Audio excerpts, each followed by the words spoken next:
শিলিগুড়ির উত্তর একটিশিয়াল পাইপলাইনের কাছে একটি বহুতল নির্মাণের সময় সরকারি হাইড্রেনের ওপর অবৈধভাবে ড্রেন ছোট করার অভিযোগ উঠেছে। স্থানীয় বাসিন্দাদের দাবি ওই ড্রেনটি ছিল অন্তত 18 ফুট প্রশস্ত, তবে নির্মাণকারীরা তা ছোট করে মাত্র 2 ফুট করে দিয়েছেন। এই কারণে বাসিন্দারা আশঙ্কা করছেন বর্ষাকালে তাদের এলাকা জলমগ্ন হয়ে পড়বে।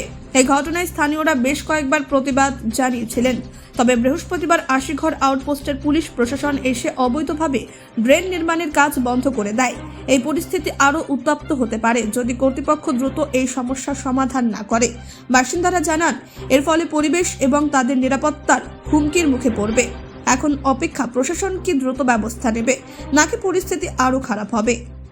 আপনারা জানেন যে বিগত 5 বছর আমি শাসক দলের কাউন্সিলর ছিলাম। তো শাসক দলের কাউন্সিলর থাকার সুবাদে আমার একটা দায়িত্ব কর্তব্য অবশ্যই আছে যে আমাদের 40 নম্বর ওয়ার্ডের উত্তর একটিশালের যে অংশটা এবং ডাবগ্রাম 2 এর যে উত্তর একটিশালের যে অংশ, দুটো কিন্তু পাইপলাইনের দুপাশ। ফলে কি হচ্ছে, প্রতি বছর এই এলাকার মধ্যে জল জমে একটা বন্যা দেখা যায়। এবার সেখানে 18 ফুটের একটা ড্রেন আছে, সেটা দিয়ে জল বেরোতে পারে না, তারপরেও বন্যাটা হয়। এখানে এক বিল্ডার আছে যিনি বিগত 2 বছর ধরে একই চেষ্টা করে যাচ্ছে, সে 18 ফুটের ড্রেনটাকে 2 ফুটে বানানোর চেষ্টা করছে।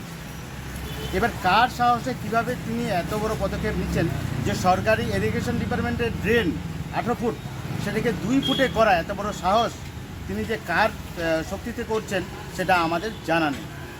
এবার আপনারা যারা মিডিয়া পার্সন আছেন, আপনাদের সহযোগিতায় আজকে বিভিন্ন থানা তারা জানতে পেরেছে যে না, এখানে একটা কোনো ঝামেলার ব্যাপার হচ্ছে। তো যেহেতু আশিগড় থানা আজকে এসেছে, আমরা এলাকাবাসী হিসেবে আশিগড় থানার যিনি ওসি পাপ্পু সিং মহাশয়কে আমরা ধন্যবাদ জানাই যে তিনি একটা সাহসী পদক্ষেপ নিয়েছেন, যে আসার পরে তিনি কাজটা বন্ধ করে দিয়েছেন। কিন্তু তারপরেও একটা জিজ্ঞাসা চিহ্ন থেকে যায় যে এর আগে জেলা পরিষদের সদস্য তিনি কাজ বন্ধ করে দিয়ে গেলেন, সেই কাজ 15 দিন পর আবার নতুনভাবে খুলে গেল। তারপরে উত্তর একটিশালের পঞ্চায়েত, দক্ষিণ একটিশালের পঞ্চায়েত, পাশে আমি ছিলাম, তার সঙ্গে ছিল ডাবগ্রাম 2 এর প্রধান। আমরা সেটাকে বন্ধ করি কাজটাকে 1টার সময়, ওই দিনে বিকাল 4টার সময় আবার কাজ শুরু হয়ে যায়। রাতের বেলায় এই কাজগুলো উনি সম্পন্ন করেন। আজকে যদি আশিগড় থানা না আসতো তাহলে আজকের মধ্যে তার যে কালভার্টের যে ছাদ সেটা কমপ্লিট হয়ে যেত। তো এইভাবে করে পাবলিকের অসুবিধা করে ইনি জোর খাটিয়ে কেন এই 18 ফুটের ড্রেনকে 2 ফুটে পরিণত করার চেষ্টা করছেন, এই কারণ কিন্তু অজানা।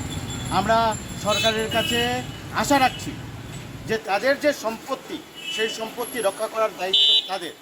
আমরা দেখিয়ে দিয়েছি যে আপনার সম্পত্তি কোনো এক বিল্ডার অকুপাই করে নিচ্ছে, পাশে পুরো এলাকাবাসীর একটা অসুবিধা করছে।